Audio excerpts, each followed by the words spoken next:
Bon matin, Église de l'Espoir. Toute une joie pour moi de pouvoir ouvrir la parole de Dieu avec vous autres ce matin. Si vous n'avez pas déjà une Bible dans vos mains, je vous encourage à aller en chercher une, puis revenir devant l'écran dans Jean 12. On continue notre série. Je ne sais pas comment vous vous sentez ce matin. Moi, je suis particulièrement joyeux avec le beau temps qui est là à l'extérieur. Hier, toute la journée, en fait, on a passé la journée dehors à faire le ménage sur le terrain, à passer du temps à jouer dehors avec les enfants, puis à finir ça avec un bon barbecue. Le beau temps est sorti, ça ramène une certaine joie, mais encore on a hâte de pouvoir être face à face avec vous autres pour ouvrir la Bible ensemble. Mais comme ce n'est pas encore possible, on est là ce matin. Donc prenez votre Bible, allez dans Jean, on continue notre série ce matin dans l'Évangile de Jean. Et je ne sais pas ce que vous avez fait de votre samedi hier. Moi, j'ai un ami qui me partageait cette semaine que lui, le samedi, c'est fait pour dormir. Il me partageait que lui, le samedi matin, c'est le seul temps où est-ce que dans toute sa semaine, il peut vraiment se reposer et dormir. Et il me disait qu'il y a un petit problème, par exemple. Dans sa famille, il y a un de ses fils qui, lui, est un lève-tôt. Que depuis qu'il est tout petit, il se lève toujours très, très tôt. Et il me racontait qu'à un moment donné, il a pris son fils à part. Il a dit, écoute, tu dois comprendre, mon grand, que moi, le samedi matin, c'est le seul temps où je peux vraiment dormir. C'est le seul temps où je peux vraiment me reposer, puis j'en ai besoin. Fait que si tu te lèves tôt, prends un livre, colore, lis, fais quelque chose, mais fais pas de bruit parce que j'ai besoin de ce repos-là. Puis le samedi matin suivant, son fils, encore une fois, très tôt le matin, s'est levé. Puis là, mon ami était couché dans son lit, il dormait, puis là, il a commencé à entendre la vaisselle claquer, puis il a commencé à entendre les robinets s'ouvrir, puis il a commencé à entendre des chaudrons, puis des choses comme ça. Puis pendant qu'il était couché dans son lit, il me racontait qu'il disait, j'étais dans mon lit, puis je me disais, ah, mon fils est tellement égoïste, là. Moi, j'ai besoin de dormir, puis lui, il est là qui pense juste à lui, puis il fait du bruit, puis tout ça. Finalement, il s'est rendormi, le bruit a arrêté après un certain temps.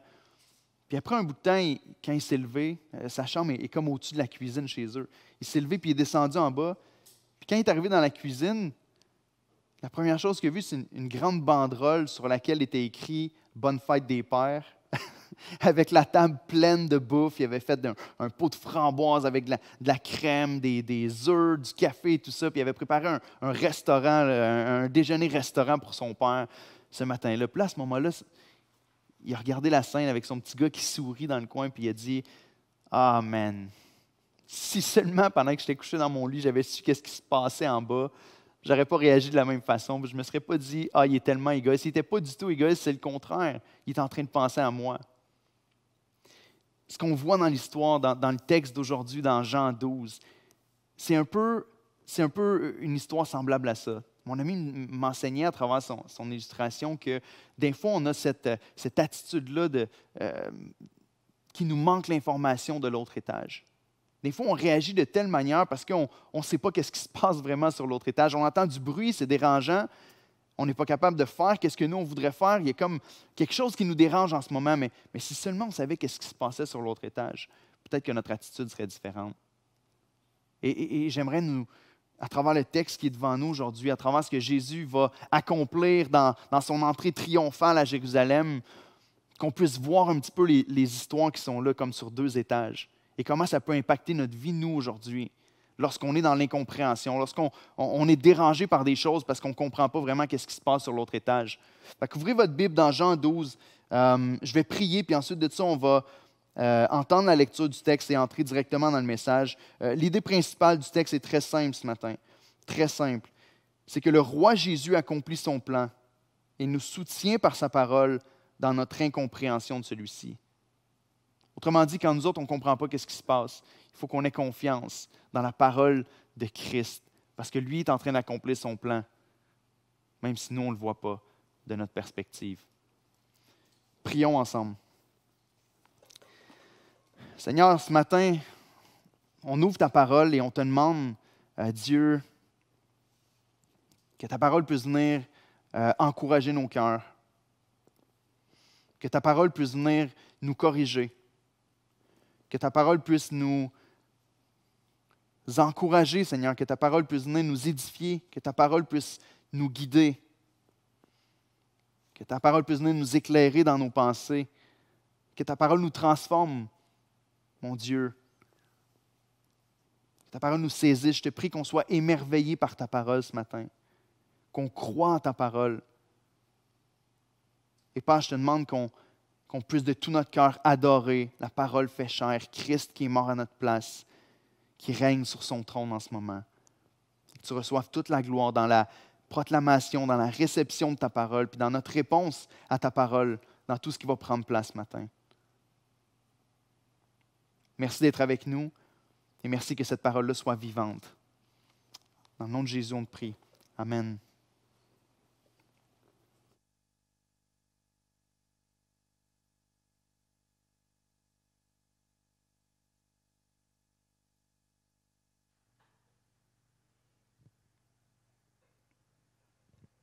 Le passage biblique de ce matin est tiré de Jean, chapitre 12, versets 12 à 19, dans la Nouvelle Édition de Genève. Jean, chapitre 12, versets 12 à 19. Le lendemain, une foule nombreuse de gens venus à la fête ayant entendu dire que Jésus se rendait à Jérusalem, prirent des branches de palmier et allèrent au-devant de lui en criant « Hosanna, béni soit celui qui vient au nom du Seigneur, le roi d'Israël. » Jésus trouva un ânon et s'assit dessus, selon ce qui est écrit « Ne crains point, fille de Sion, voici ton roi vient, assis sur le petit d'une ânesse. » Ses disciples ne comprirent pas d'abord ces choses. Mais lorsque Jésus ait été glorifié, ils se souvinrent qu'elles étaient écrites de lui et qu'elles avaient été accomplies à son égard. Tous ceux qui étaient avec Jésus, quand il appela Lazare du sépulcre et le ressuscita des morts, lui rendaient témoignage. Et la foule vint au-devant de lui parce qu'elle avait appris qu'il avait fait ce miracle. Les pharisiens se dirent donc les uns aux autres, « Vous voyez que vous ne gagnez rien. Voici, le monde est allé après lui. »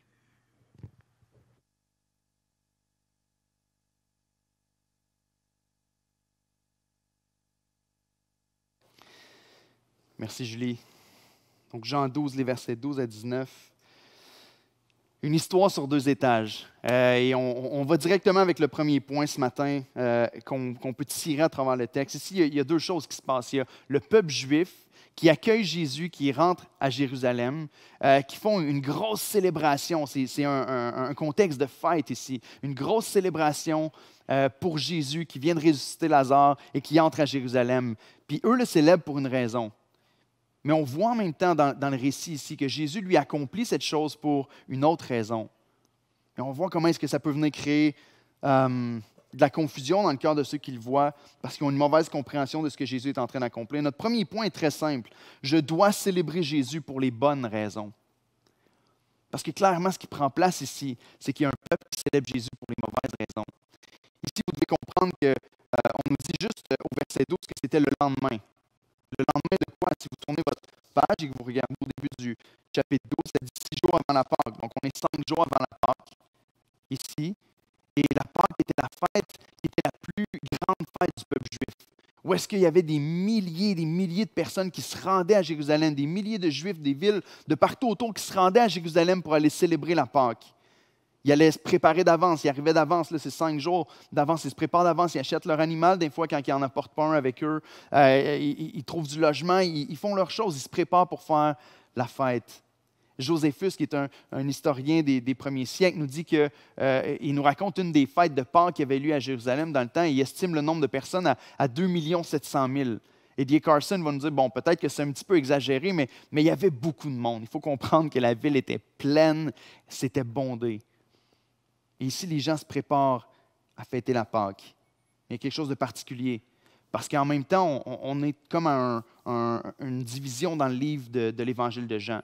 Où est-ce qu'on sort du livre des miracles. C'est le dernier miracle qui vient de prendre place au chapitre 11. Lazare a été ressuscité. On a fait une fête pour Jésus. Et là, le ministère de Jésus, la popularité de Jésus est vraiment à son apogée ici. Jésus est le plus populaire qu'il ait jamais été. On voit dans les versets 17 et 18 que tous ceux qui avaient entendu parler de la résurrection de Lazare en rendaient témoignage. Fait que le mot se répand. Il y a quelqu'un ici qui n'est pas un homme ordinaire.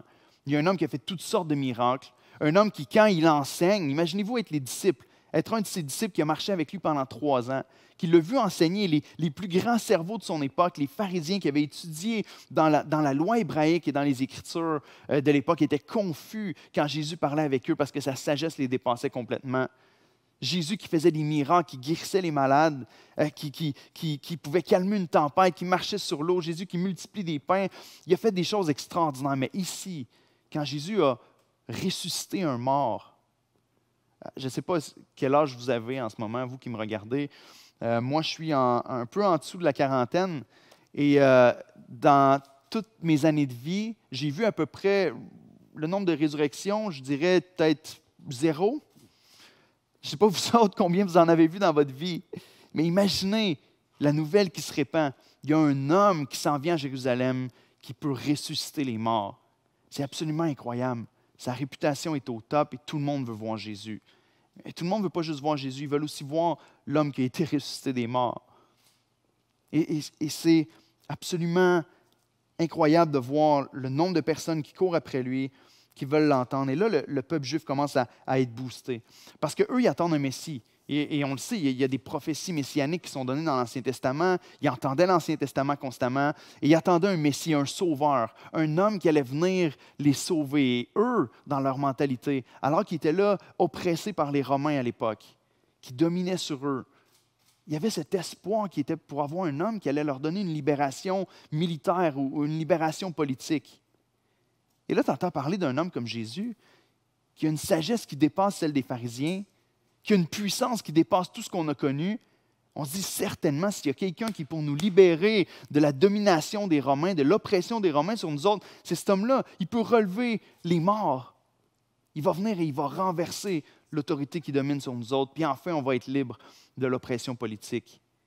Et c'est avec ça en tête que les Juifs accueillent Jésus à Jérusalem. Jésus arrive et le texte nous dit simplement au verset 14, Jésus trouva un ânon. Et là, on se dit, bon, Jésus s'en vient à Jérusalem avec ses disciples. Là, il y a un âne qui traîne là sur le bord de la route, puis Jésus il prend l'âne, il s'assied dessus, puis il rentre à Jérusalem. Mais on voit dans les autres évangiles, c'est un des rares événements qui sont répertoriés dans les 4 évangiles. Et dans les autres évangiles, on voit que Jésus n'a pas juste trouvé un ânon sur le bord de la route, mais il a ordonné à ses disciples, vous allez aller à tel endroit, vous allez trouver une ânesse avec son bébé qui n'a jamais été monté, et vous allez dire au propriétaire de ces ânes-là, le maître en a besoin.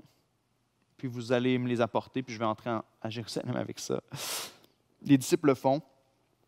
Ils apportent l'âne et Jésus arrive réellement comme un roi. Jésus accomplit une prophétie qui est donnée dans Zacharie 9. On va le lire plus tard tantôt. Mais lui est en train d'accomplir une prophétie. Jésus, depuis le début, se cache. Et si vous regardez juste à la fin du chapitre 11, il nous est dit que les principaux sacrificateurs, au verset 57, et les pharisiens avaient donné l'ordre que si quelqu'un savait où était Jésus, qu'il le déclare afin qu'on se saisit de lui. Et Jésus, loin d'avoir peur et de se cacher, il rentre à Jérusalem avec des gens qui crient, qui branlent des branches de palmier devant lui, qui était une célébration que les Juifs avaient commencé à prendre déjà depuis plusieurs siècles, quelque chose qui faisait partie de la tradition pour les autres fêtes, puis pas nécessairement pour celle de la Pâque, mais depuis la libération avec Judas Maccabée qui avait reconquéri le temple, il avait commencé à faire ça comme un symbole national, les branches de palmier. Et là, ils célèbrent Jésus, ils mettent leur manteau sur l'âne pour faire comme une selle improvisée. Jésus s'assit sur l'âne. Puis les gens célèbrent, puis ils disent « Hosanna ». Hosanna, qui est un mot hébreu, qui vient du psaume 118, comme Pasteur Michel nous l'a dit au début aujourd'hui, puis qui veut dire « Seigneur, sauve ». Donc le peuple est là, et ils attendent leur Messie avec un cœur plein d'expectatives. Il va le faire, il va renverser l'autorité en place, il va nous libérer de l'oppression politique. Mais ils vont faire face à un mur, parce que dans 5 jours, celui qui croit qu'il vient les libérer de l'oppression politique, va lui-même être oppressé, puis être battu, puis être cloué sur une croix, puis mourir de manière vraiment lamentable, comme un criminel devant leurs yeux. Et la foule qui est en train de crier Hosanna en ce moment, qui est en train de crier Seigneur, sauve, béni soit celui qui vient au nom du Seigneur, 5 jours plus tard vont crier Crucifie-le, crucifie-le. Et la raison est simple. Jésus ne vient pas rencontrer les attentes que ce peuple-là avait. Eux s'étaient bâtis un Messie dans leur tête. Et ils se sont dit, quand le Messie va venir, il va être comme ça, puis c'est ça qu'il va faire. Et Jésus les a déçus parce qu'il n'a pas fait ce qu'eux pensaient qu'il était pour faire. Et rapidement, leur acclamation, rapidement, leur célébration s'est transformée en haine et en désir de le voir être cloué sur une croix. Jésus ne vient pas accomplir ce que la foule aimerait qu'il accomplisse. Donc, il frappe un mur. Et ils célèbrent, en fait, ici, Jésus pour les mauvaises raisons. Ils célèbrent Jésus selon leurs attentes et non selon son plan. Ils veulent que Jésus accomplisse leur volonté et pas sa volonté. Autrement dit, ils veulent un Messie qui est fait à leurs mains. Le problème ici, c'est que quand tu regardes au texte, puis nous, écoute, on a la fin de l'histoire, on sait ce qui va se passer, même que Jean nous fait des commentaires, ici, il nous parle de Jésus qui est glorifié au verset 16, donc on sait que Jésus va mourir et qu'il va ressusciter. On connaît la fin de l'histoire. On sait ce qui va se passer ici. Et en réalité, on sait que soit si c'est leur volonté à eux qui s'accomplit ici, et pas celle de Christ, ben, ils sont ruinés. Parce que si eux, ils réussissent à faire de Jésus le roi à Jérusalem, qui renverse l'autorité romaine, à ce moment-là, mais ça va être leur perdition éternelle qui va avoir lieu. Mais si la volonté de Jésus se fait ici et qui vient mourir pour leurs péchés au lieu de s'asseoir sur un trône maintenant, eux vont s'asseoir sur un trône plus tard pour la vie éternelle. Malgré la confusion, où est-ce qu'on aimerait tellement que notre volonté s'accomplisse? Où est-ce que le roi tout à coup nous déçoit et on se dit, mais ce n'est pas ce que je pensais que tu allais faire.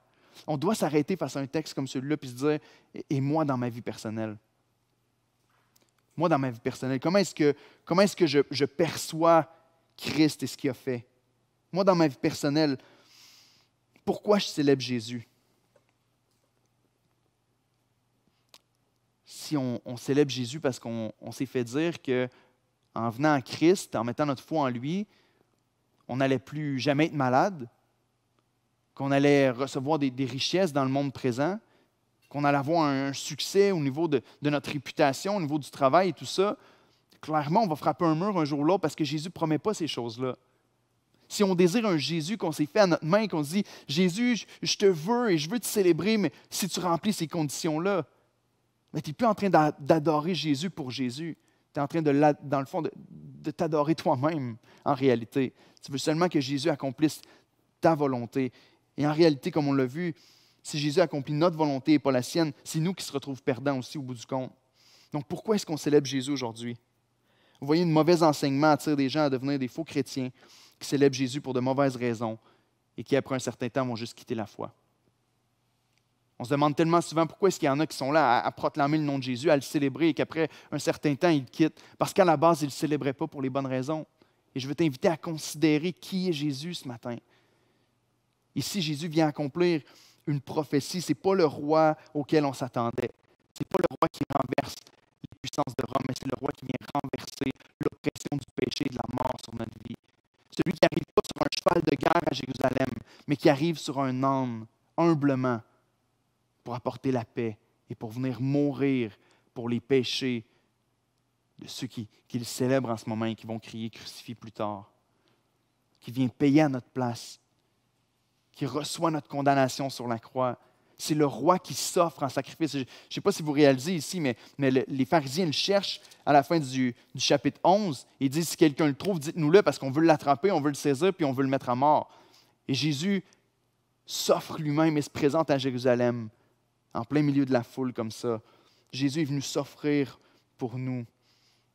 On doit se demander, comment est-ce qu'on réagit lorsque les choses ne semblent pas aller comme nous, on pensait que ça irait si on se mettait à suivre Christ? Si je me mets à suivre Jésus, il va arriver telle et telle chose dans ma vie. Jésus va faire telle et telle chose pour moi. Mais si Jésus ne fait pas ces choses-là, comment est-ce qu'on réagit? Est-ce qu'on suit Jésus pour le soumettre à notre plan ou est-ce qu'on suit Jésus pour se soumettre à son plan et recevoir la récompense qui vient avec? Ça me fait beaucoup penser, je ne pouvais pas m'en empêcher pendant que je préparais le message de penser à la fondation de notre beau pays. Si vous êtes déjà allé à Ottawa et que vous avez visité le bâtiment du Parlement, en plein milieu, il y a la tour de paix qu'on appelle. Et je vous ai mis une image à l'écran. C'est le Parlement de la capitale du Canada, Ottawa. Et ce qui est écrit juste devant le Parlement, c'est un verset biblique ici. C'est le psaume 72, verset 8, qui est cité par Zacharie dans le chapitre 9 et qui est cité ici par Jean dans notre texte. Juste le verset suivant, au verset 10 de Zacharie 9. Et il dit ceci, ici c'est en anglais, « He shall have dominion also from sea to sea ». Dans le psaume 72, 8, on nous dit que le Seigneur va dominer d'une mer à l'autre. On parle de sa suprématie sur tout le monde. Et les pères fondateurs, quand ils ont fondé notre pays, ils sont basés sur plusieurs versets. Si vous visitez le Parlement, il y a plusieurs versets un petit peu partout dans le bâtiment, à l'intérieur et à l'extérieur. Et celui-là ici qui est connecté presque directement avec notre texte, qui parle de la domination de Dieu. Et si vous ne le saviez pas encore, le 1er juillet avant s'appelait le Dominion Day. C'était le jour du dominion en français, on l'a piètrement traduit, mais le jour de la domination du Seigneur, on l'a changé après un certain temps pour le jour du Canada. Parce que la réalité est que quand Jésus ne fit plus, quand Jésus ne cadre plus avec notre agenda politique, on se tourne rapidement de lui et on le met de côté. Et c'est exactement ce qui se passe ici. Les Juifs voulaient élever Jésus pour qu'il renverse l'autorité qui était en place. Mais lorsque Jésus ne remplit pas leur agenda politique, ils se détournent et ils crient « Crucifie ». Et on doit se remettre en question. On doit se remettre en question. Seigneur, pourquoi est-ce que je te célèbre aujourd'hui? Est-ce que je veux un Jésus qui est fait à ma main? Est-ce qu'on l'adore pour qui il est vraiment ou on l'adore pour ce qu'on aimerait qu'il soit pour nous? Est-ce qu'on peut regarder à Jésus, même dans le texte qui est devant nous ce matin, et se dire, Seigneur, je ne veux pas faire comme eux qui disent, Hosanna, béni soit le roi d'Israël, béni soit celui qui vient au nom du Seigneur. Et dès qu'il ne fait pas ce que moi j'aimerais qu'il fasse, je le rejette. Ou est-ce que je peux regarder à Jésus dans ce texte-là et dire, oui, béni soit celui qui vient au nom du Seigneur. Et même si mon portefeuille est vide, et même si ma santé se dégénère, et même si les choses ne vont pas comme j'avais planifié qu'ils aillent, je vais continuer de te célébrer parce que tu es mon roi, tu es mon sauveur. Et tu es celui qui sait vraiment toutes les choses que moi, je ne suis pas capable de voir sur l'autre étage. Il fut un temps où dans ma propre vie, j'avais l'habitude de célébrer Dieu principalement pour les choses qu'il me donnait. Et je ne sais pas si c'est comme ça dans votre vie, mais bien souvent, on va prier avant de manger, puis on va dire « Merci Seigneur pour la nourriture ». On va regarder à notre famille et dire « Merci Seigneur pour la famille que tu m'as donnée. Merci mon Dieu pour ma voiture. Merci Seigneur pour toutes ces choses-là qui nous permettent d'avoir dans notre vie. » Et c'est pas mal de dire merci à Dieu. Continuez de le faire si c'est ce que vous faites. Et je continue de dire merci à Dieu à chaque jour pour un paquet de choses. Mais si c'est seulement ça qui compose nos prières, on doit se poser des questions. C'est quand la dernière fois que tu t'es approché de Dieu en disant « Merci Seigneur pour qui tu es. Merci mon Dieu parce que même quand mes yeux ne voient pas qu'est-ce qui se passe, je te fais confiance puis je sais que tu prends soin de ma vie. » Jean 17, 3, Jésus va nous expliquer ce que c'est que la vie éternelle en disant « La vie éternelle, c'est qu'ils te connaissent, toi le seul vrai Dieu et celui que t'a envoyé Jésus-Christ. » Que la vie éternelle, la vraie vie, et c'est le message de Jean, vous allez entendre ça être répété à travers toute la série parce que c'est le message central de l'évangile de Jean. Si tu viens à lui, tu vas avoir la vie. Mais la vie ne consiste pas dans le manger ou le boire et dans toutes les choses qu'on peut posséder. La vie consiste à connaître Dieu. Est-ce que ce matin, je peux dire que je célèbre Jésus et que j'aime Jésus pour les bonnes raisons? Pas à cause de tous les bénéfices qui découlent de lui, pas à cause de toutes les choses qu'il peut me donner, mais à cause de qui il est, le roi sauveur. Ensuite, dans le texte, on voit clairement que je dois croire sa promesse dans l'incompréhension. Le verset 16 est tellement clé ici dans le texte qui est devant nous. C'est un verset que je suis tellement heureux que Jean ne fait pas juste nous écrire le déroulement de l'histoire ici, mais il vient nous donner des petits commentaires sur le déroulement. Et Jean vient nous dire au verset 16 que ses disciples n'ont pas compris ces choses-là à première vue. Quand ils ont vécu l'histoire la première fois, quand ils ont vu Jésus entrer à Jérusalem sur un âne, ils n'ont pas compris que Jésus était le roi de paix, assis sur l'animal de paix, qui rentrait dans la ville de paix. Ils n'ont pas compris la première fois qu'est-ce que Jésus était en train d'accomplir, que c'était un roi humble qui venait pour mourir pour sauver son peuple. Mais Jean il nous dit ici que les disciples s'en ont rappelé. Une fois que Jésus est ressuscité, une fois que Jésus a été mis au tombeau, qui est revenu à la vie après 3 jours, qui est monté au ciel, qui a été glorifié. Ici, il nous dit, lorsque Jésus a été glorifié, ils se souvinrent qu'elles étaient écrites de lui. Et c'est là le point central. Il ne se souvient pas juste que Jésus n'a pas juste accompli une chose comme ils l'ont vécu la première fois. Il n'est pas juste rentré à Jérusalem comme ça pour une fête parce que les gens avaient vraiment compris ce qu'il faisait. Mais il dit, il y a quelque chose qui avait été écrit à propos de Jésus, puis on ne l'avait pas compris la première fois parce que Jésus n'était pas encore glorifié et que Jésus n'avait pas encore envoyé son Esprit Saint. On n'est pas dans la même situation aujourd'hui. Une fois que les disciples ont eu l'Esprit qui est venu en eux, ils ont compris, ils ont saisi ces choses, l'Esprit qui venait rappeler aux disciples les choses que Jésus avait dites. Mais nous, on est dans une autre situation. Nous, en croyant en Jésus, on a l'Esprit Saint qui vit en nous, qui nous révèle la parole de Dieu. Est-ce qu'on plonge nos regards dans le texte? Le deuxième point est simple, c'est croire sa promesse dans l'incompréhension. Mais comment tu peux croire sa promesse que tu ne connais pas? Il faut qu'on plonge nos regards dans l'Écriture. Si seulement les disciples à ce moment-là et la foule avaient compris qu'est-ce que Jésus accomplissait en s'assoyant sur un âne pour rentrer à Jérusalem, si seulement il y avait eu cette mémoire-là à propos de Zacharie 9:9, il aurait vécu les choses d'une manière totalement différente. Et 5 jours plus tard, il n'aurait pas crié crucifix, mais il aurait compris qu'est-ce que Jésus venait accomplir. Et regardons à Zacharie 9:9 qui est sur l'écran ici. Qui est la prophétie, une des prophéties les plus centrales à propos du Messie dans l'Ancien Testament. Je pense qu'il est sur l'écran. Zacharie 9:9. Non? OK, je vais le lire.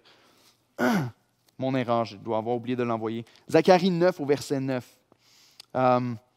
C'est une des prophéties centrales à propos du Messie dans l'Ancien Testament qui dit « Sois transporté d'allégresse, fille de Sion. Pousse des cris de joie, fille de Jérusalem. Voici ton roi vient à toi. Il est juste et victorieux. Il est humble et monté sur un âne. Sur un âne, le petit d'une ânesse. » Extrêmement simple. Tu lis ce texte-là dans Zacharie 9:9 puis tu te dis, ben oui, c'est clairement qu'est-ce que Jésus a accompli ici. Sauf que la prophétie n'arrête pas là.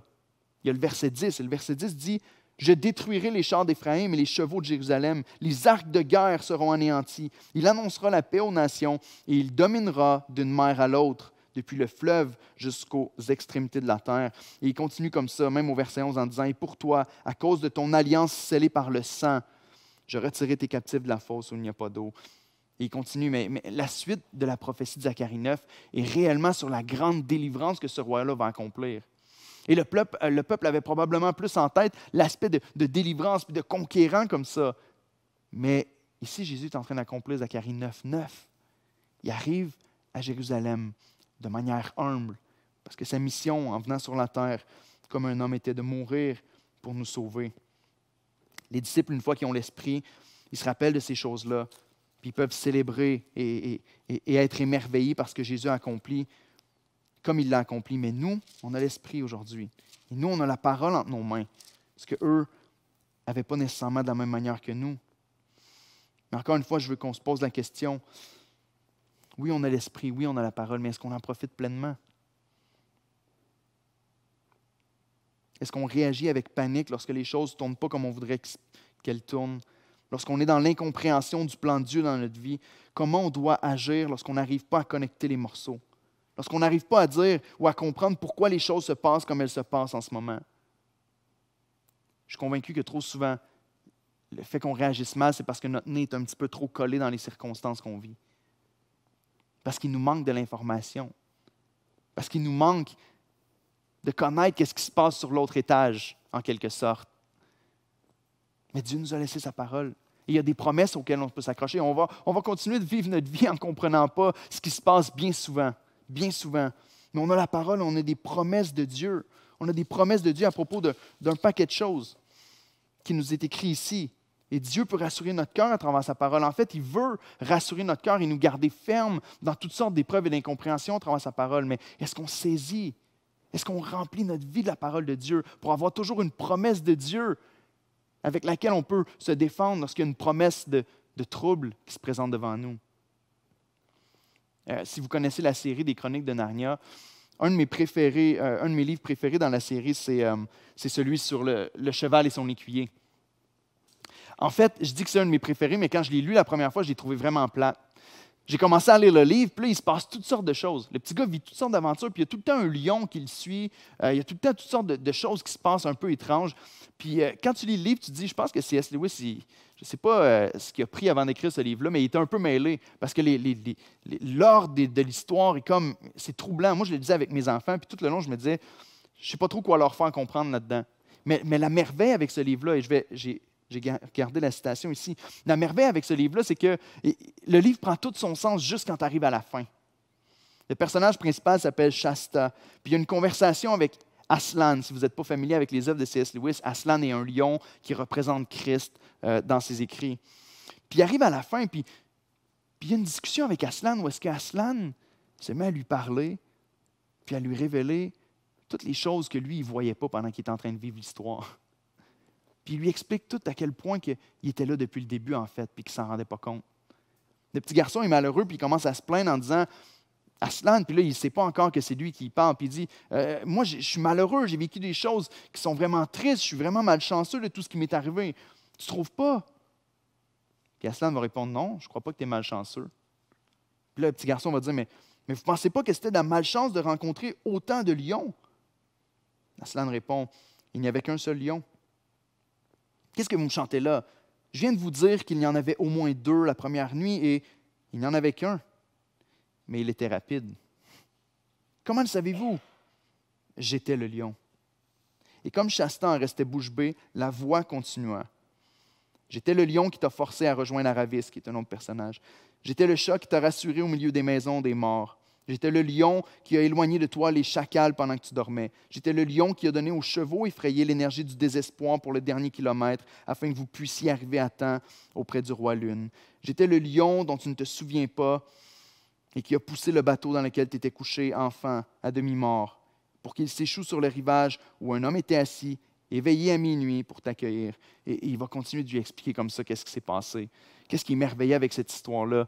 C'est qu'à ce moment-là, c'est comme s'il y a la lumière qui éclate, un peu comme les disciples, une fois que Jésus est ressuscité, qui reçoivent l'Esprit clé, ils regardent à l'histoire de ce qu'ils ont vécu avec Jésus et qui disent « Wow, OK, vraiment, Christ était en contrôle tout le long. » Et il y avait un autre plan qui était en train de se dérouler, alors que moi, je voyais juste cette perspective-là. Et ce matin, on se pose la question, est-ce qu'on est capable de s'accrocher aux promesses de Christ et de lui faire confiance? Même quand on ne comprend pas ce qui est en train de se passer, même quand l'histoire semble être toute mêlée et que les morceaux ne semblent pas fitter ensemble. Un jour, je crois qu'on va se présenter devant Dieu. Et je crois qu'on va se présenter devant celui qu'on appelle le lion de la tribu de Juda dans la Bible. Et je crois que le lion va nous dire, j'étais le lion qui était assis sur un âne de paix pour m'offrir en sacrifice, pour te procurer la paix avec Dieu, pendant que tu m'honorais pour une délivrance superficielle, pendant que tu étais prêt à me crucifier parce que je ne rencontrais pas tes attentes. J'étais le lion qui payait pour tes péchés par une intense souffrance et un châtiment que je ne méritais pas, pendant que tu criais vers moi en me reprochant de ne pas agir dans ta situation. Peut-être aujourd'hui, on peut entendre, je suis le lion qui est avec toi dans le deuil et qui console ton cœur et te donne la force de passer au travers. Je suis le lion qui a permis une brisure dans une relation et qui t'a permis de revenir à moi, ou celui même qui t'a conduit sur un lit d'hôpital pour sauver ton âme. Tu vois, un jour, avec la vue de l'autre étage, je crois qu'on va regarder à ce qu'on a vécu et qu'on va dire « Wow! Wow! Mon Dieu est un artiste extraordinaire. » Et ce que je pensais être une messe, que je pensais être tout croche, être n'importe comment, un fouillis, c'était en fait une œuvre d'art que Dieu est en train de faire. Seigneur, donne-moi de te faire confiance dans l'incompréhension. Ouvre ta Bible, trouve la promesse de Dieu. Personnellement, en 2018, ça a été l'année qui, jusqu'à présent, a été l'année la plus dure de toute ma vie. Et Dieu m'a gardé avec cette promesse-là qui résonnait dans mon cœur encore et encore, de Matthieu 28, 20, où est-ce que Jésus dit « Je suis avec toi tous les jours jusqu'à la fin du monde ». Une simple promesse comme celle-là. Alors que je pensais que j'étais seul, abandonné, loin de Dieu, alors que je pensais que Dieu avait arrêté d'accomplir un plan sur ma vie, puis qu'il m'avait laissé me débrouiller tout seul, Dieu venait me dire « Je suis avec toi, tu n'es pas seul. Accroche-toi aux promesses de Dieu. » Frères et sœurs, accrochons-nous. C'est des promesses et des croyances comme celle-là qui font en sorte que des hommes comme Charles Spurgeon ont pu dire « J'ai appris à embrasser les vagues qui me projettent contre le rocher des anges. » C'est des promesses comme celle-là qui font en sorte qu'un homme comme Horatio Spafford, qui a perdu sa fortune dans un grand feu, sa famille dans un naufrage de bateau, et qui par la suite écrit un chant qui s'appelle « It is well with my soul ». Je ne comprends pas ce qui se passe. Je ne suis pas capable de réconcilier les événements. Mais Dieu est avec moi, puis ça me suffit. Je vais passer au dernier point immédiatement, peut-être l'application la plus claire et la plus directe qu'on peut faire avec le texte. Quand on parle de célébrer Jésus pour les bonnes raisons, de croire en ses promesses dans l'incompréhension, peut-être que la promesse la plus directe qu'on voit dans le texte ici, c'est la promesse de la résurrection. Et on doit vivre à la lumière de la résurrection. Ici, le contexte, c'est que Jésus a ressuscité Lazare. Jésus a ramené Lazare d'entre les morts. Il lui a redonné la vie. C'est pour ça que les gens courent à lui et disent « On veut voir cet homme-là qui ressuscite les morts. On veut voir cet homme-là qui a été ressuscité. » Et nous, aujourd'hui, qu'est-ce que ça veut dire? Parce qu'en fait, on regarde à cette histoire-là, puis la résurrection de Lazare était juste une préfiguration de celle de Jésus qui allait prendre place une semaine après. Jésus allait donner sa vie pour nous, mais il allait la reprendre. Quel sauveur merveilleux, elle allait la reprendre, monter au ciel. La parole de Dieu nous dit que Jésus est au ciel pour nous préparer une place avec Dieu, pour nous accueillir un jour. Ce que Jésus a vécu, la Bible nous dit qu'il était le prémisse, le premier de ceux qui allaient vivre ça. Jésus est ressuscité et monté au ciel. Il nous a réconciliés avec Dieu. Il nous prépare une place avec Dieu pour l'éternité. Et si tu mets ta foi en Christ aujourd'hui, tu es assuré que Christ te garde une place au ciel, dans la vie éternelle. Est-ce que tu vas connaître Dieu comme lui t'a connu? Est-ce que ce n'est pas merveilleux, ça? S'il n'y a pas une promesse qui peut te réjouir, celle-là devrait être une des promesses qui te réjouit le plus. Peu importe ce qui se passe dans notre vie à ce moment-ci, peu importe les difficultés, peu importe les épreuves, peu importe le niveau d'incompréhension. Peut-être qu'en ce moment, tu souffres parce que tu as perdu un être cher. Peut-être qu'en ce moment, tu souffres parce que tu ne comprends pas qu'est-ce qui se passe dans ta relation avec des gens qui sont autour de toi. Tu as de la misère à arriver financièrement. Peu importe les choses qui se passent dans ta vie, tu peux croire que ce n'est pas la fin de l'histoire et qu'à un moment donné, tu vas être devant Dieu et qu'il va te dire « Voici de quelle manière j'étais là. Voici de quelle manière je te portais. » Non seulement ça, mais lorsque tes yeux vont s'ouvrir dans la vie éternelle avec Dieu, tu vas pouvoir dire que les choses du monde actuel paraissaient bien, bien faibles et bien insignifiantes à comparer à la gloire qui nous est réservée. Donc, ne perds pas courage. Reste accroché à ton Dieu. Mets ta foi dans ses promesses, peu importe ce qui est en train de se passer. Écoutez, bien souvent, la narrative de notre vie du point de vue humain peut sembler vraiment minable. Mais du point de vue de Dieu, Dieu est en train d'accomplir une œuvre qui est absolument magnifique. Et un jour, on va arriver au ciel et on va dire « Wow, Seigneur, il y a bien des choses que je ne comprenais pas. Mais maintenant que je vois ce qui se passe sur l'autre étage, mon cœur se réjouit. Je peux juste dire merci. Je ne changerai rien. » Prions ensemble, frères et sœurs.